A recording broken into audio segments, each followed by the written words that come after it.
Hello, everybody. I'm Claire Buchanan. I'm the head of environment at Align Farms. We're here to answer all the questions you submitted to us today and hopefully open it up at the end for live question and answer. So please, hopefully the chat function and everything is working. So feel free to ask questions throughout and we'll bring them in at the beginning or at the end, sorry. And yeah, we also have a survey done with Dairy and Zed that we'd really appreciate if you guys can fill out. So I'll link that in the chat as well.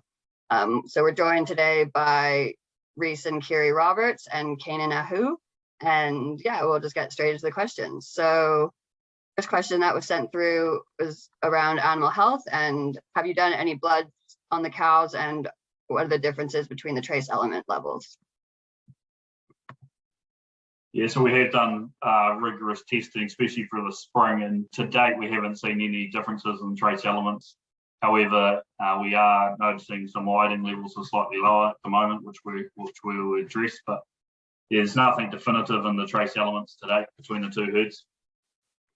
Have you picked up on any reproductive differences?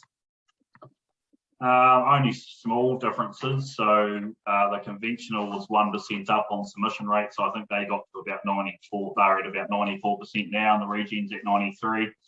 And the Regen herd's 2% up on non-return rates. So I think they were 55, and the conventional herd was 53. So yeah, negligible at this stage. However, we'll keep tracking that. Cool. And what about metabolic cases between the two sides? Back in calving, we had more metabolic cases on the Regen side, but no definite if it's due to the diverse pastures or not. Just because the winter grazing, we obviously grazed like we wintered the same on both sides. But yeah, more on the Regen side. It's about 5% Regen and 3% conventional.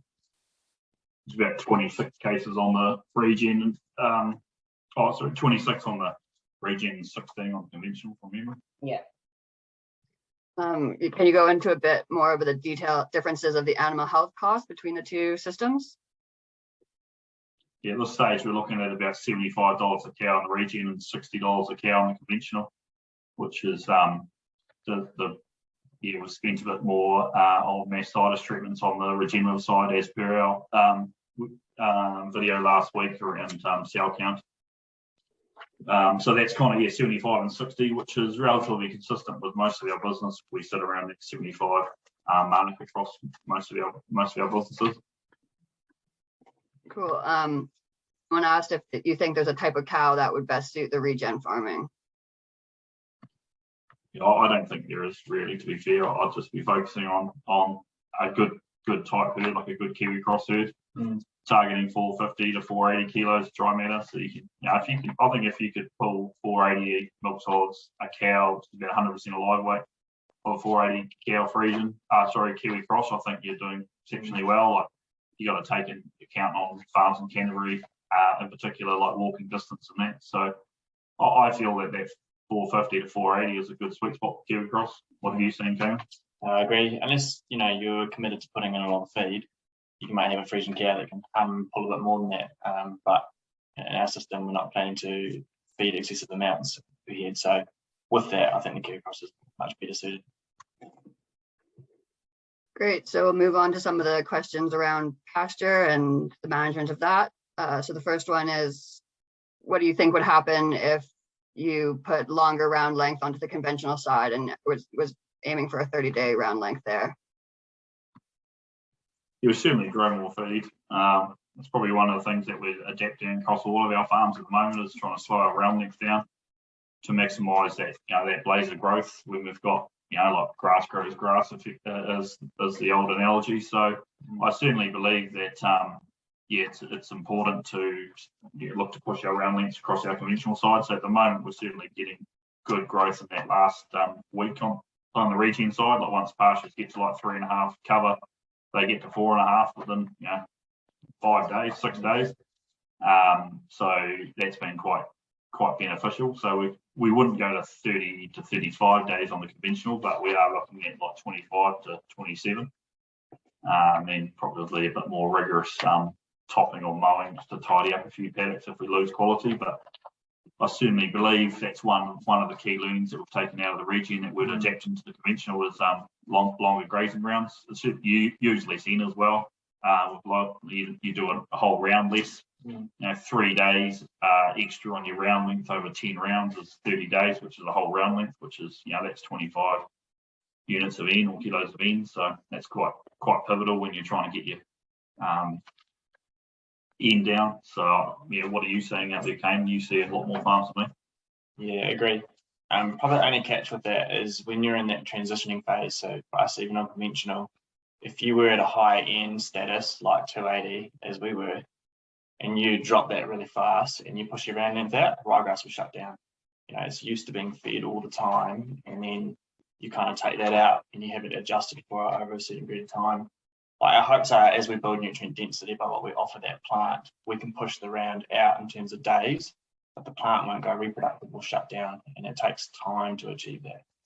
And so it's kind of it will shift in time.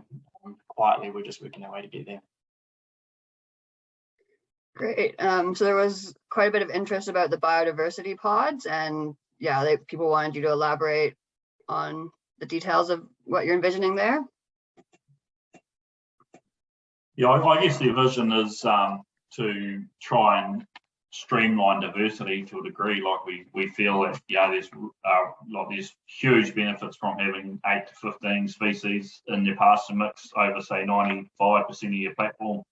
But where we are seeing some challenges is getting up around those 20 to 25 species, A, trying to keep them consistent, but B, trying to manage that is quite challenging. So we're not saying put in a biodiversity crop and then just go monoculture some ryegrass beside it. What we're trying to say is still use your 18 to 15 species, but use these biodiversity pods to bring in those beneficial factors. So like instead of having sunflowers throughout your farm, have them in like a biodiversity pod or a kidney on your farm or a fence line to bring those birds in, because the birds obviously love to see sunflower producers, so you get a lot of good biodiversity through that.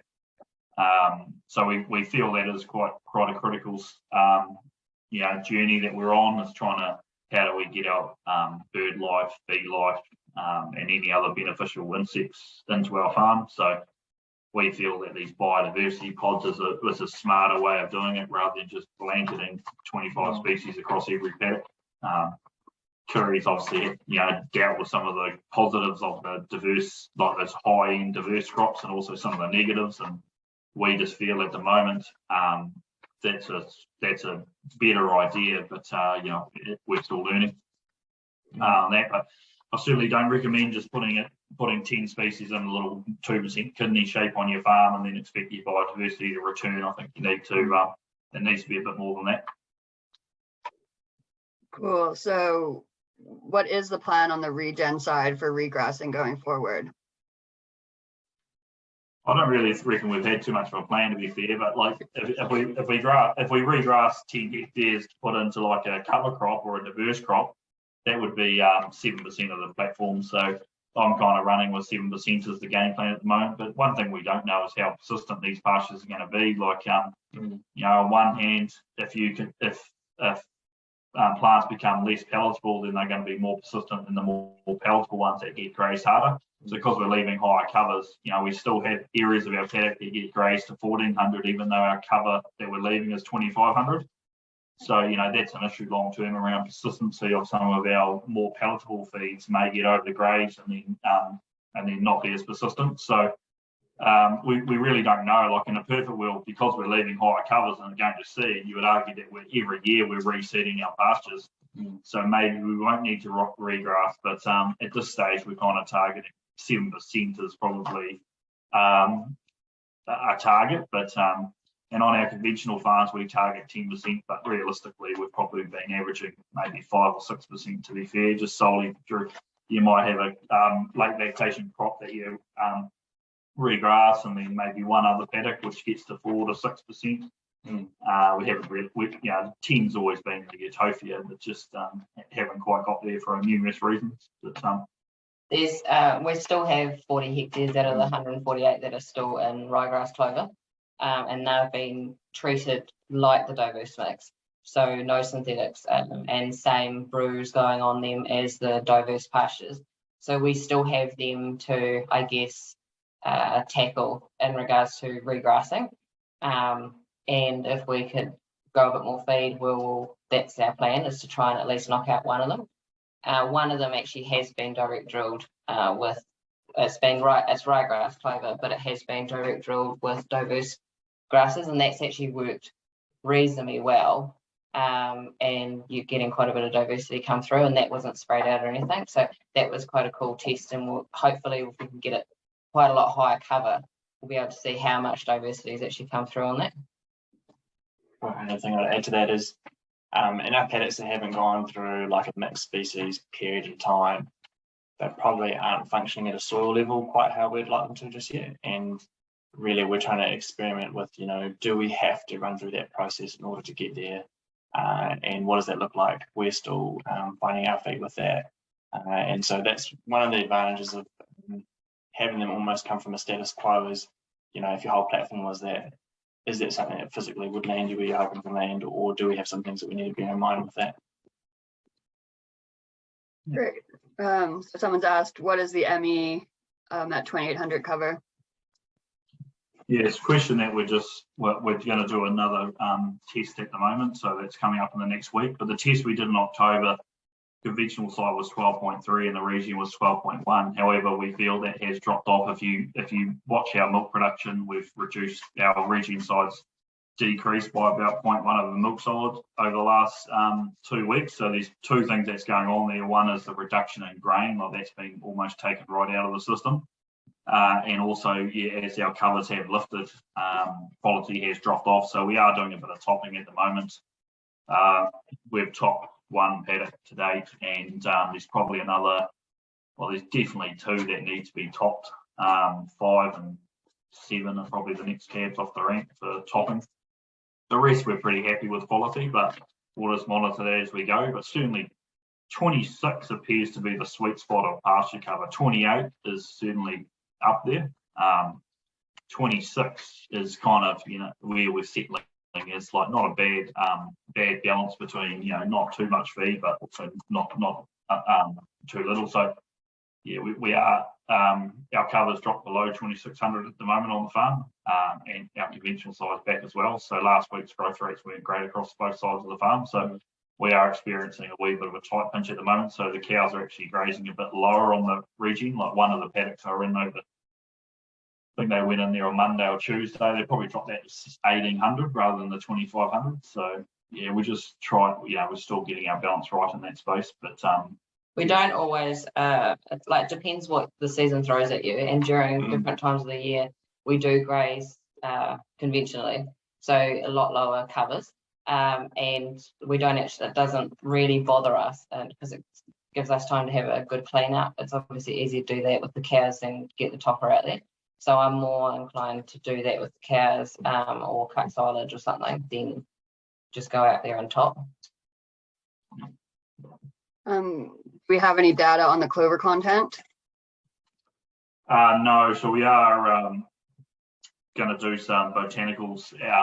We're taking botanicals at the moment, which will do diversity across the whole board. So how much diversity do we actually have in our pasture? So we planted 15 to 18 or 25 species, let's say. How much are actually persisting and what content. So, I haven't seen anyone come onto our farm and say, hey, look, you could do with some more clover on your regenerative side. So I'm assuming that's going to be relatively high, but I'm saying that I can't quantify what that is. But I think the biggest comment usually is there's a lot of clover. Do you struggle with bloat? Is more the comment rather than do you not have enough? Yeah. And no, we don't struggle with any bloat at all with it. What do you'd see a few farms from a clover content between difference? Like I know in your network you've got some really, really exceptional farms in that space. Yeah, definitely. Like it's hard because you've got diversity in clover or legume content is part of our story, and it's there for a certain reason. Often people get a little bit cagey with clover risk to bloat, and Kiri and I were chatting earlier this week. Like a lot of it's actually to do with mineral imbalance between sodium and potassium, and the way that the animal reacts to that. And so it's a real good paper put out by a chap in Waikato who just discussed it in the early 2000s. For those that are interested, I can probably dig it back up. But talking about relationship, and if you have it there, effectively the risk of what you would face from a bloat perspective really dives off with clover. But in terms of what that offers back to the sward, we've been really big in that camp. Like generally, we've been trying to figure out how much can we get away with no N input, and clover and legume content with N fixation has been a massive part of our journey. And when you don't put a lot of N over the top, effectively you give them job roles to do as they would in nature, and so you allow them the ability to flourish. And so that's probably what I'd say, is that we've seen more clover on the regen as a general rule, but over the whole for our farms, both sides have gone up just from where we've come from and where we're going to. And where that will land, to be honest with you, we don't really know, but we're quite excited about what we're currently seeing. Great. So are we seeing more grub or weed on either side of the farm? Grub's never been an issue on this farm. We get a lot of grub on our farms at Ealing, but haven't had grub on this farm, so grub specifically is not an issue. But yeah, weeds, Kiri's probably got more of a enlightened path for that. No, not really. No different to if you were regrassing or like regrassing a conventional paddock. Obviously, we've got it down packed if we're going from a cover crop to a direct drilling a grass mix. The key is to trample a bit of the cover crop, not too much, but trample a bit so you've got a bit of soil cover. And then pretty much as the cows are walking out of that last break, the drill's going in.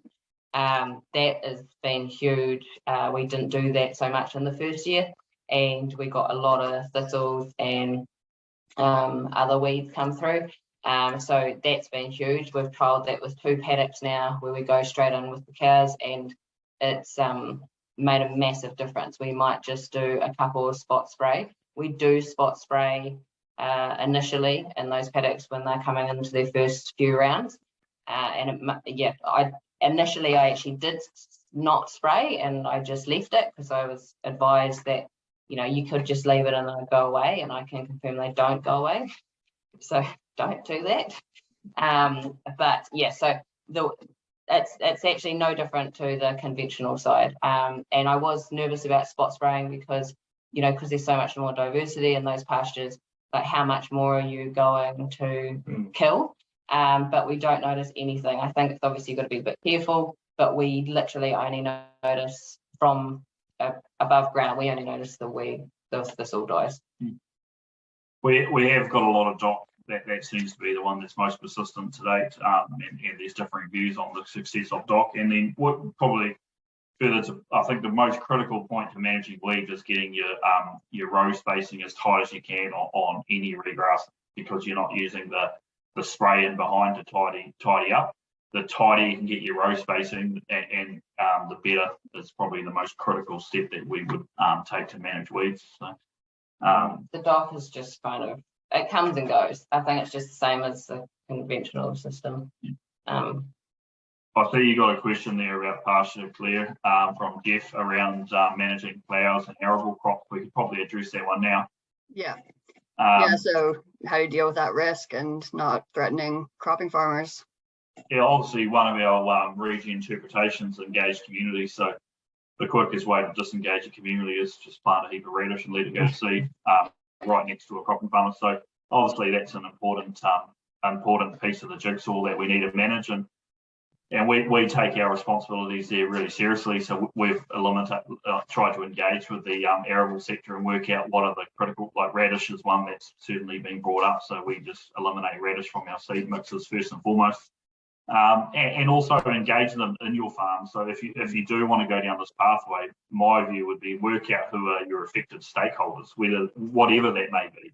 But who are the local cropping leaders that are affected stakeholders, bring them into your farm and let them kind of come up with a game plan together, because they affect what you do, you affect what they do. So that's probably my advice to anyone in that space. But yeah, take it seriously. Like this is we're all on this journey together as food producers. So we've managed it that way. However, by trying to eliminate that risk, and I guess it's the same as health and safety, you're trying to eliminate it rather than isolate it. So if you can eliminate it, let's do that. But grazing before it flowers, another one. But I think if you also come to our properties now, slightly different on our wintering property, but on our dairy farm. I think we've got 4 hectares of really, really high-end diverse crops, like what we call soil primer crops, 4 hectares out of a 300 hectare farm. They have become quite a small part of our business now. Like one year we had 60 hectares of it, and that was that I wouldn't class that as small, but so I guess it's around just managing that risk within your community. So certainly take it seriously. There's no shortage of doubt there. Like it's an important thing, but for us, it's around engaging. It's more important than just sitting there pointing the finger. Great. So that's all the questions in the pasture space. So we'll move on to the farm system, more general questions. So yeah, have you learned anything from the regen farming model that you will apply from the conventional model? We already touched on the round length a bit.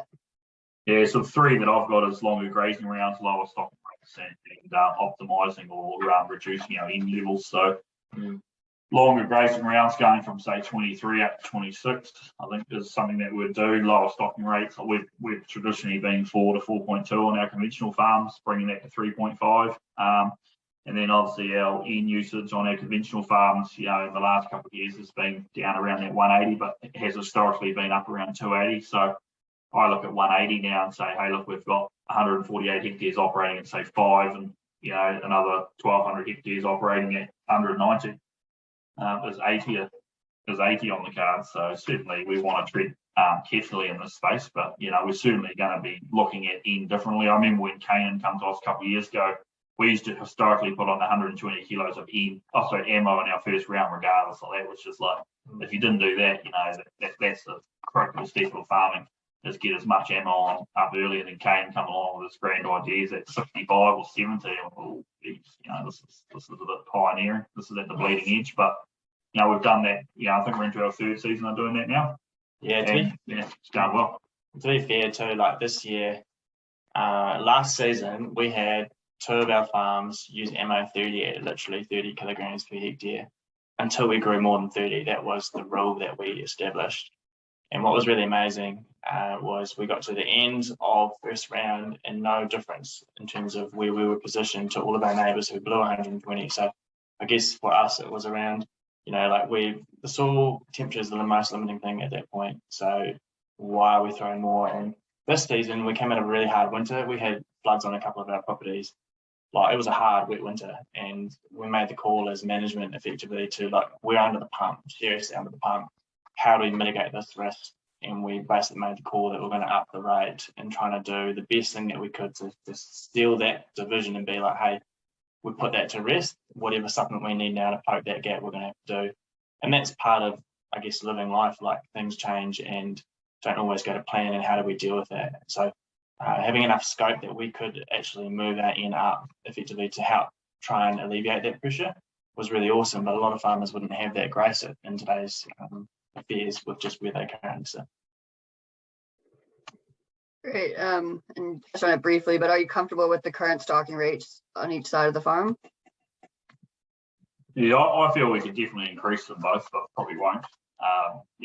We're seeing enough feed being grown on both systems to say that we could, have more animals on farm. But I think everyone's looking quite seriously at the moment, not just at the moment, but always around optimising margin and optimising efficiency. So I think, we're trying to get closer to the grass curve, which means dropping stocking rates from those 4s. So yeah, I think we could increase stocking rates, but it's very unlikely that we would. I think 3.5 is probably better for both systems, to be fair, not just the Regen or the conventional. And I think we're at 3.7 and 3.2. So another 30 cows on the Regen side wouldn't go astray, to be fair. They certainly would fit in. But at this stage, it's around balancing that pasture curve is critical. We put a bit more supplement in than what we would have liked. Yeah. We come in with a lower stocking rate than what we'd planned as well. Yeah. So someone asked if we are regenerative or if we're just low impact. Well, we certainly want to be low impact. There's no doubt about that. So I guess we have those regenerative interpretation 2.0. So we're trying to stick to that method around keeping the soil covered, keeping a living root, increasing crop diversity, integrated livestock, empowered people, engaged communities. So yeah, I guess that's our Regen principles at the stage, and I guess it's the consumer that will determine whether or not we're regenerative or not, or our stakeholders. But fundamentally, we want to be low impact. If we can have a lower impact and still maintain profitability levels, well, that's probably what we're going to be marked as a success from our shareholders and board of directors at the end of the season. Is not around just being low impact for the sake of being low impact. It's around how do we have a low impact, high margin business, and that's what we're all striving for. So, yeah, look, I think if you look at our regenerative interpretation 2.0, well, yeah, we're regenerative. If you look at us at a macro level, we're probably just low impact, aren't we? So, it's each to their own, but we certainly want to be regenerative. We feel there's some real benefits in regenerating resources rather than just maintaining resources. So, if we can regenerate, then I know we'll be profitable in 100 years' time. If we just maintain, well, who knows where that's going to go. I think over time the term regenerative will change for the New Zealand dairy industry. I don't think it will always be called regenerative. Well, that leads to the next question very well, is do you think regen dairy is the way of the future? Oh, yeah. It has place. It certainly has a place, there's no doubt about that. I think so does conventional farming too, and that's the challenge that we're faced with, is that New Zealand in particular are exceptionally good conventional farmers. Our temperate climate and the way that we harvest and utilise pasture is as good as I've seen anywhere in the world. Myself and Kiri have been lucky that we've farmed in Australia, in the UK, and other countries throughout the world. We've seen some of these businesses, and it doesn't matter where you go, New Zealand is conceptually good at conventional farming. But I personally believe that there's a huge opportunity for regenerative farming in New Zealand as well, around how do we have a lower impact, higher margin business. And one thing I do know is that, we haven't quite got it right this year, but we've got 20 years conventional experience and 20 minutes regenerative, and we're $600 a hectare between the two. I think with another 5 years and a few feathers under our belts, we'll be looking at a high margin, low impact farming system through regenerative farming. So I think at your peril, you would probably disregard them both. They both have very, very good attributes. So I think it's got a future. There's no doubt about that.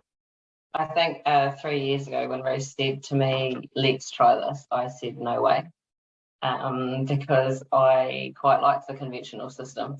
But as time has gone on, it's not too much different. It's not as different as what we thought, and I guess what other people think of it. But I think regen won't be the future of the dairy industry. It'll be New Zealand's own take on practices from the regenerative model. I think New Zealand will be quite leading in how that looks for the industry. And that'll be just another thing that the other countries follow. Sounds about right. So if someone's wondering that we must be pretty close to organic, why not just do that? I'm going to ask this question. Organic, sometimes, and this is no disrespect to the organic community, but sometimes we don't actually have the nutritional value in behind what makes that thing awesome. And one of the hard parts with that is that you need minerals, you need microbes, and you need, physical attributes to all function together to get to an end goal. So like, if you're trying to build higher order compounds in a plant, for example, you have to have the base things there in order for those things to be produced. So in organic, I visited the plant just outside of Pukekohe a couple of years back, and or Pocono, sorry, a couple of years back. And they were just going organic because they were getting this massive premium per litre of milk. And they just said, who cares, man? We're just going to haul it with Frisian cows and cross them with Eshires because we need some longevity. But the actual protein in the milk, the fat in the milk, the composition of that milk wasn't anything more awesome than what conventionally we would say is good milk. However, they were getting a premium for it. So I guess the heart for us is more about the direction. Like regenerative is a destination per se. It's more about where we're going and what the end goal is going to be is out there. And I think for different people at different parts of that journey, it's not a clear-cut set of rules. And for a lot of us, that probably makes it a little bit more harder to understand. But if you're regenerating, we talked about worms earlier here before we started this, and we've gone up like 38% across both conventional and non-conventional, or in our regen side. And that's amazing. Like for us, we are re-inhabitating life back into our soil, and there's massive wins with that. So yeah, I guess the term organic for us isn't really, like we see some value in it, but I think nutrient density is probably more the term that we're after. Yeah. Yeah, I look at it as organic's relatively restrictive, and Regen is relatively inclusive. And anyone that knows me well, I don't do restriction very well, so that's probably my personal take on it. And we're also doing a trial, so we can't do that. We are noticing a lot more regenerative farmers in the country going organic, and there's obviously a reason they're doing it. So, being $2 of milk sold premium is probably something that's driving it. So, I wouldn't rule it out. It's definitely being discussed at a governance level in our business, and certainly I wouldn't rule it out. But at this stage, we're firmly in the camp that we want to give ourselves options. Great. This question's for you, Kiri. You think it would be easier to run a regen or conventional farm in a year or two if the farm was 100% in either way?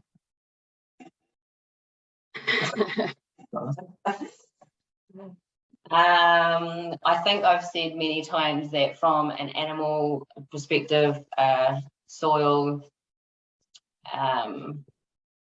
I think like definitely the regen side, you just certainly see a massive difference.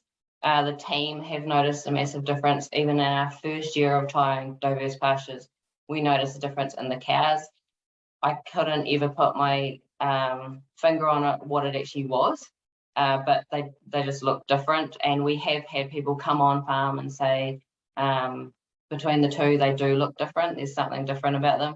So from that side, yeah, yes, but I am still a lover of a 1500 residual tidy farm. So it is a hard one. However, yeah, I'm kind of like a 50-50. Like I see the massive benefit of the regen side. I do believe it is potentially a little bit harder for the team to get their head around the regen grazing, only because with conventional it's quite easy. But yeah, I can't give 100% comment on that yet. So someone's asked where to start if they're transitioning their dairy farm.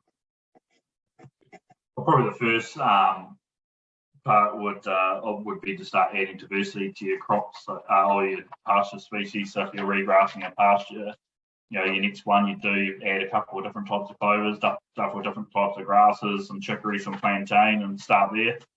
And over time, and maybe look at starting to cut your synthetic N out of that, and seeing finding a balance there.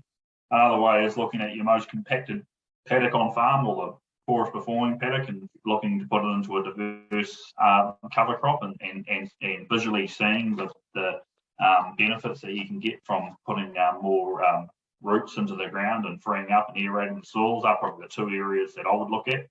I certainly wouldn't recommend just going cold turkey on ryegrass and clover within. I'm not a believer of that, but certainly adding diversity. Like we've seen some amazing, like our greatest results have come from diverse pastures. I certainly am a firm believer that diverse perennial pastures has a huge future in farming or pastoral farming. It's just around, I would just slowly but surely transition across. If you're braver than us, just go the whole hog and just go hard. But the other way is to employ us as a consultant for 20 grand an hour, and we'll hold your hand. But my view would be to start small with perennial diverse pastures, or look at a compacted paddock and put an annual cover crop in. And there's plenty of people that can help you in the seed space. What would you do, Ken? Yeah, I agree. Those two awesome areas. The planting into kind of like an annual primer crop, I see that as being one of the really useful tools for people to taste and see. We had some paddocks here that we were struggling to get, water and air down much more than this, like sort of literally 60 mil.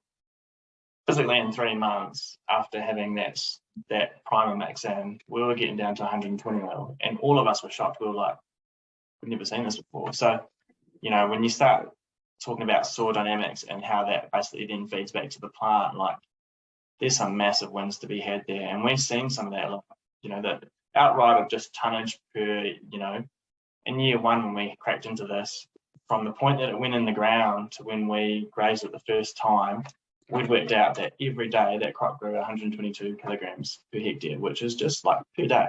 You know, in ryegrass, more historic perennial pastures, like that would be an amazing week. We can't sustain that every day. You know, it's just not physically possible. So then couple that with, like, if we have a win in the soil camp, have a win in feeding the animal camp, and overall the ground and the farm flourishes, like it's a very safe to fail plan. And I think for people, it's a very easy thing. You know, we all have a paddock that is terrible or got plugged with fodder last year and that kind of thing. It gives you a really good space to have a crack at, you know, what does this look like? And, you know, the opportunity cost there is that you sacrifice that paddock for 3 months. And I know many farmers historically have come from, you know, they'll have a crop in winter and it will just sit there until spring finally boosts away before they even get the drill out. And so, you know, we've got massive time where we have nothing up top feeding that soil. And so that would be my advice is, you know, use it to test it and don't be afraid of using small areas to have a crack at.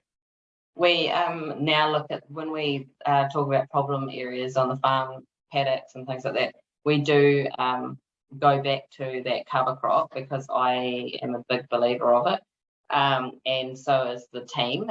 So yeah, when we look at paddocks that are quite compacted or it's irrigated, but it just doesn't do that well, it always looks really dry, we talk about putting those cover crops in because we believe that that could just reset it, just from what we've seen it do on other paddocks.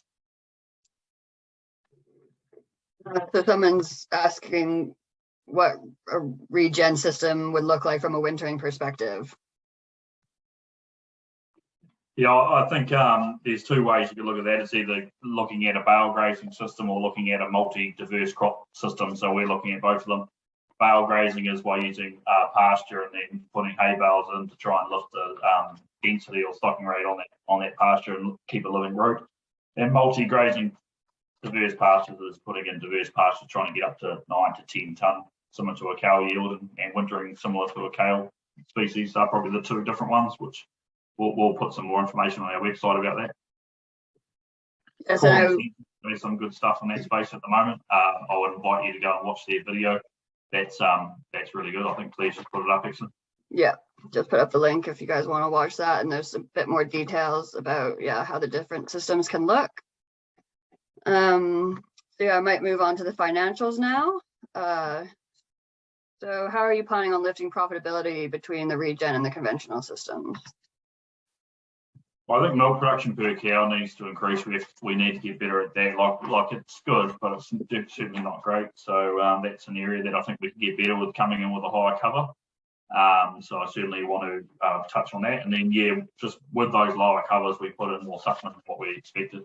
It hasn't been a great year. Like our business in general across all our farms is we're behind last year, which is catalyst to the weather conditions and some of the challenges we've faced this year with pasture growth. So that is not helping the situation. But certainly we feel if we can get per cow production up to that 450 a cow, and reducing that extra supplement that we had to put in early adaptation by having a higher cover, 2 areas, so I think we could lift profitability.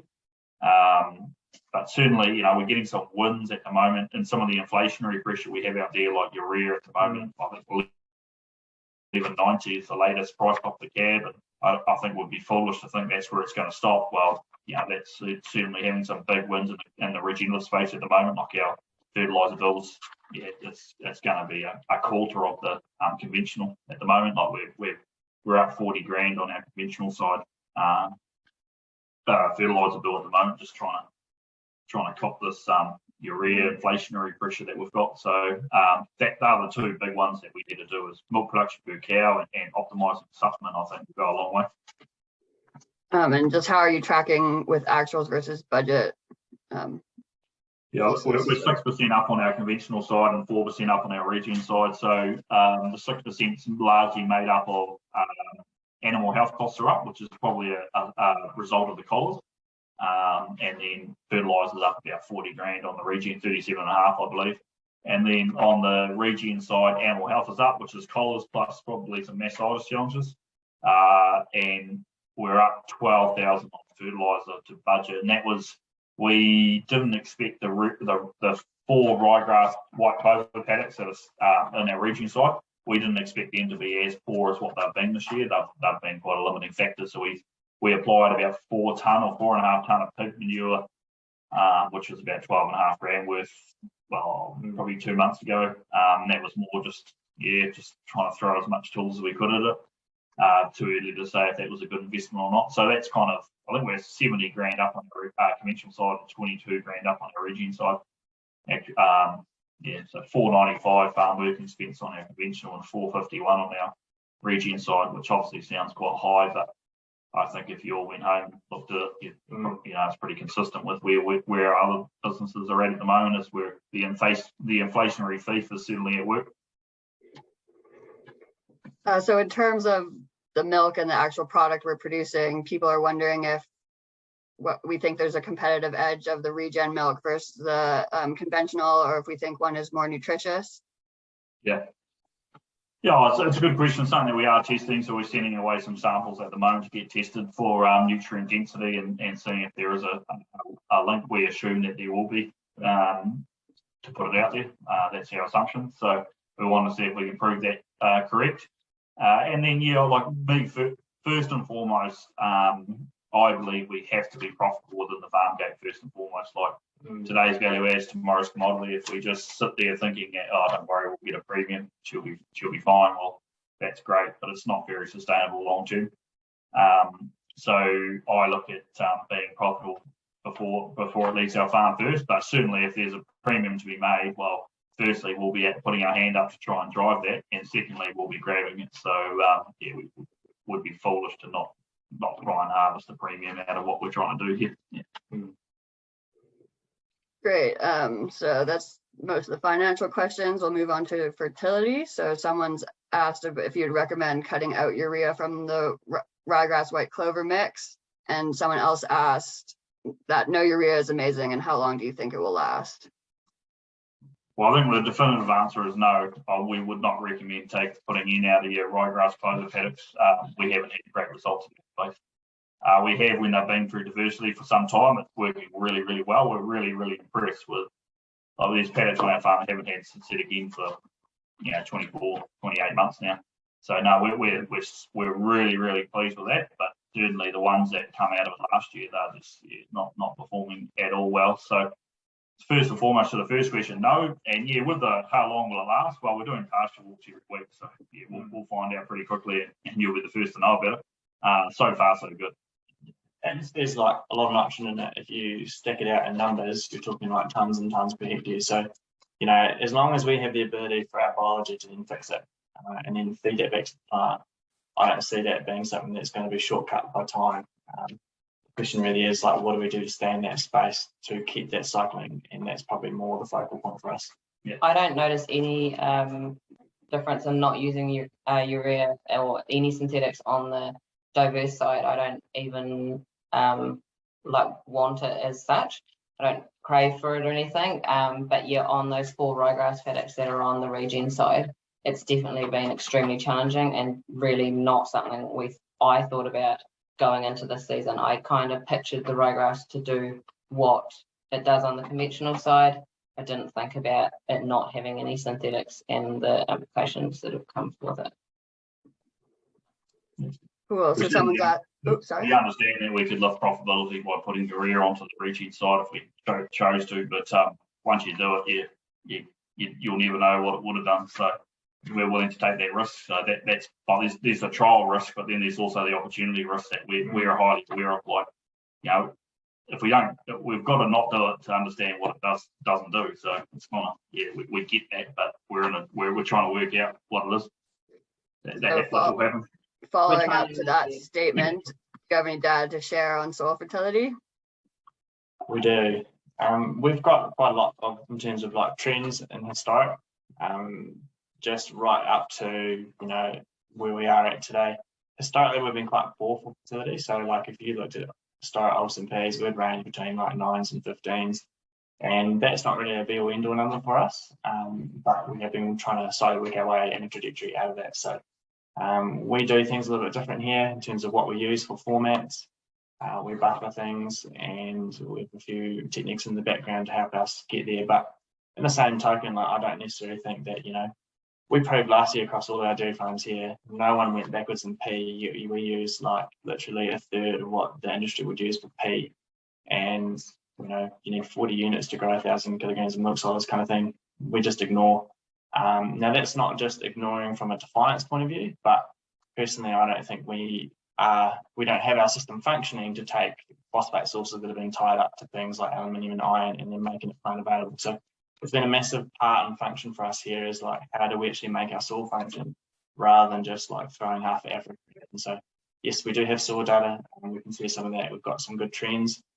We have measures in things like trace elements and some other things that are probably new to a lot of people, but we use them as our tools to then build trends on where we're going.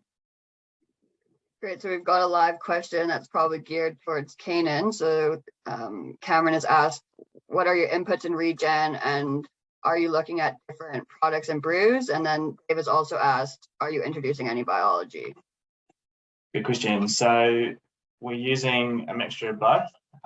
We've got EM, fish, seaweed. So within all of those products, yes, there is mineral content, but there's a whole spectrum of biology. So there's different fungi families, there's different bacteria families. And so when the food web is broken from a biological perspective, it definitely hinders things. And we've done quite a bit of work recently. Matt and our crew has done a lot with, if you add minerals and microbes together, you can use significantly less and get a superior result. And so for that, on the Regen side this year, you know, kind of when we first started, we decided to try and can it and see if we could survive without it, like period, no minerals at all. And minerals sometimes, you know, if you're from a Regen or an organic background, kind of be seen a little bit like the devil, or, you know, like don't want to have those things, but they're just literally raw elements on the periodic table if you break it down, and life needs them. And so we learned that we couldn't get away without having elemental sulfur going. So this year it's gone in. We've learned that we need, you know, a small amount of P to help things prime along while we're trying to build our way and getting this P cycling. And so it's, you know, we understand where we want to go, but at the same time, we still have to meet where we are, and we've got a commercial objective to obtain. And so, yeah, that's kind of our methodology at the moment, is to deal with it at both point of view. And leading on to the end fixing thing, there's a couple of trace elements in particular that really are necessary for all nitrogen fixing bacteria. And if you don't have them, unfortunately, no matter like what kind of mineral status you do or don't have, it will not function. And so getting to the bottom of those things has been kind of our primary focus. Great, so that's end of the fertility question. So we'll move on to just milk and milk production. So someone's asked. One thing, Claire, we've only got 10 minutes, and it'll be great to open the questions up. Yeah. So I think we just need to pick on maybe 4 or 5 more questions, and then at least leave 5 minutes to end to open the questions up. We're just yeah, the questions are coming through, so I am trying to incorporate them. We have one of them in the milk section, and then another 3. So I'm thinking that we will get to them. Yeah. So yeah, the first milk question that we've asked live is about just the milk and fat content, or the protein and fat content, and what we're seeing there. It's all on our website, so my advice would be go on there. We don't have anything to comment there other than what's on there. Yeah. There's differences between the 2 herds. There's no doubt about that. And someone's asked, they've noticed the per cow production is dropping on the Regen side. What do you put that down to? Just pasture quality's dropped away when we got those higher covers, so we're aware of that, addressing it, and also dropped the grain out too, which has had an impact in our view. Yeah, cool. I think this is maybe a question for Canaan again. What were the starting out base saturations on the Regen side? Good question.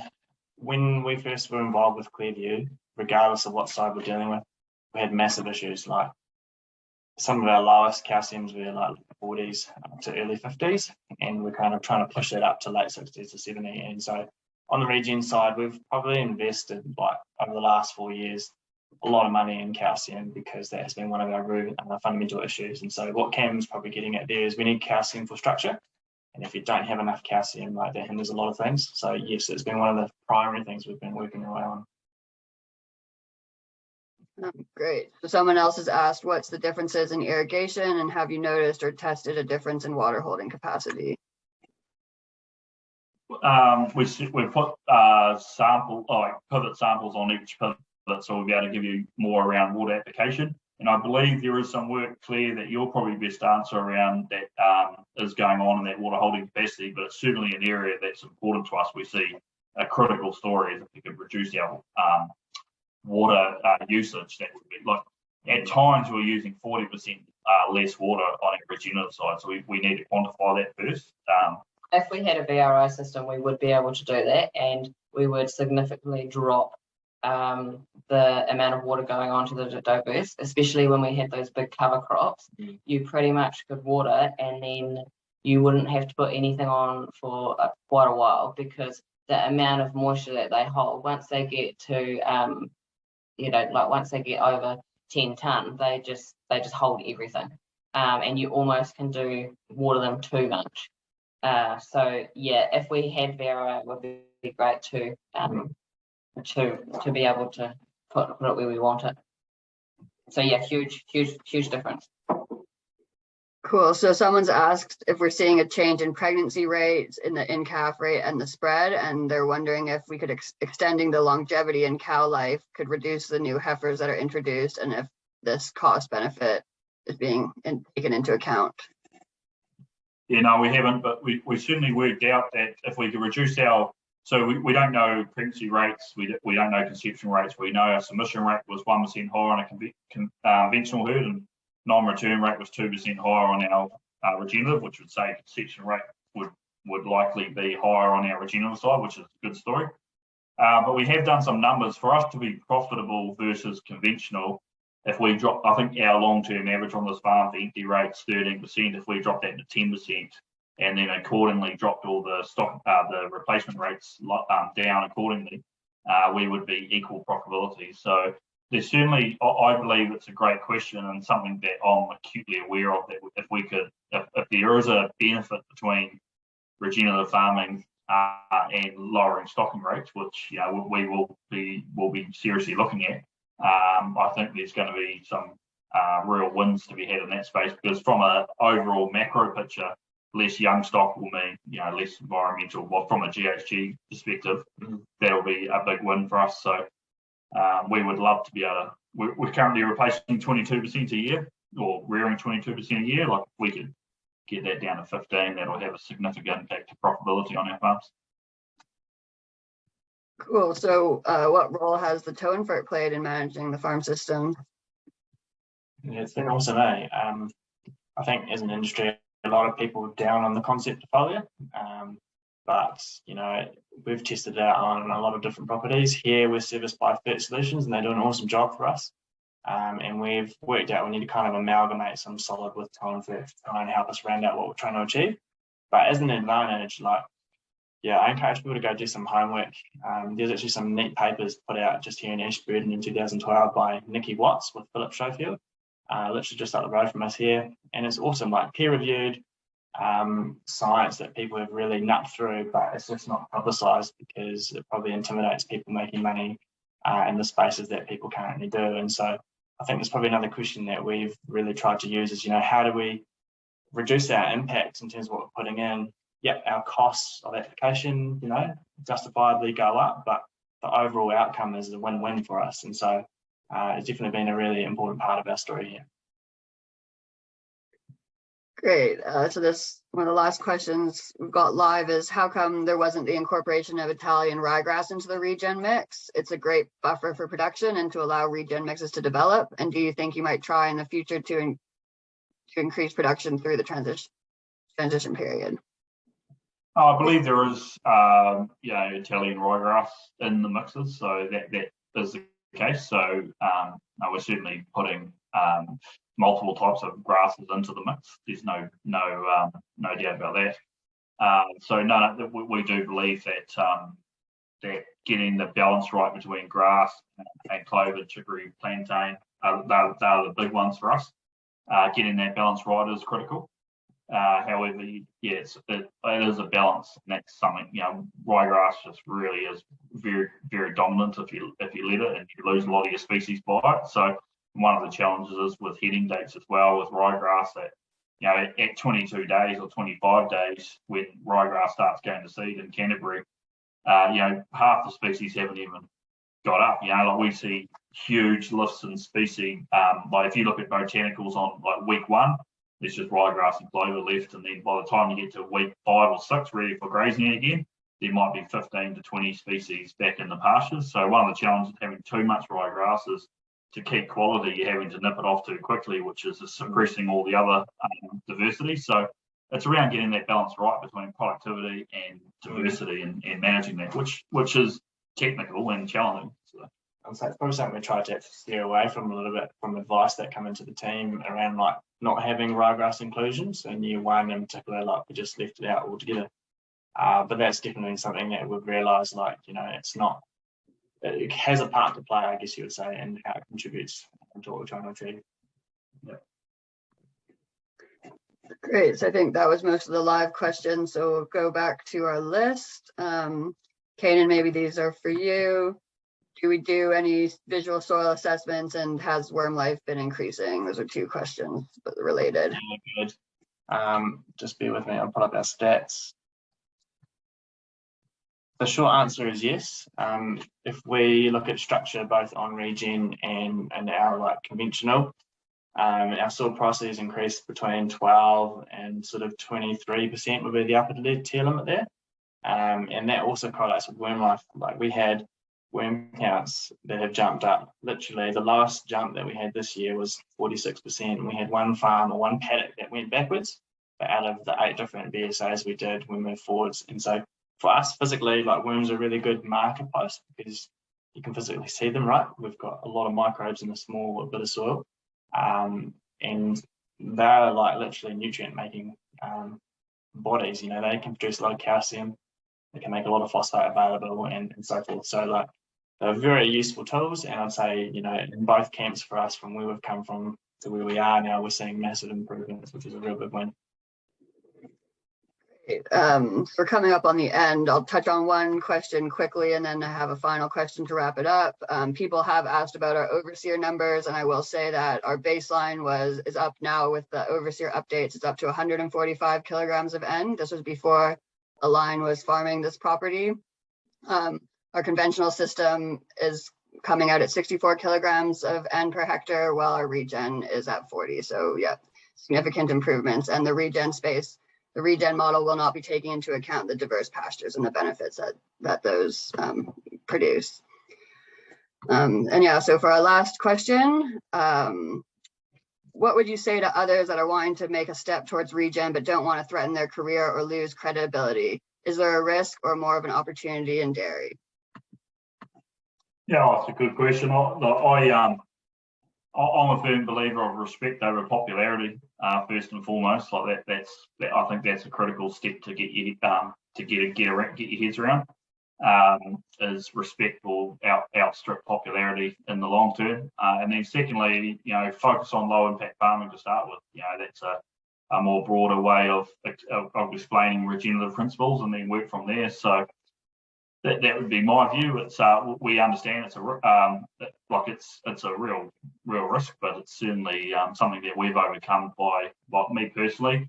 Understanding that respect trumps popularity, and secondly, just start small, low impact farming and move from there. So, change.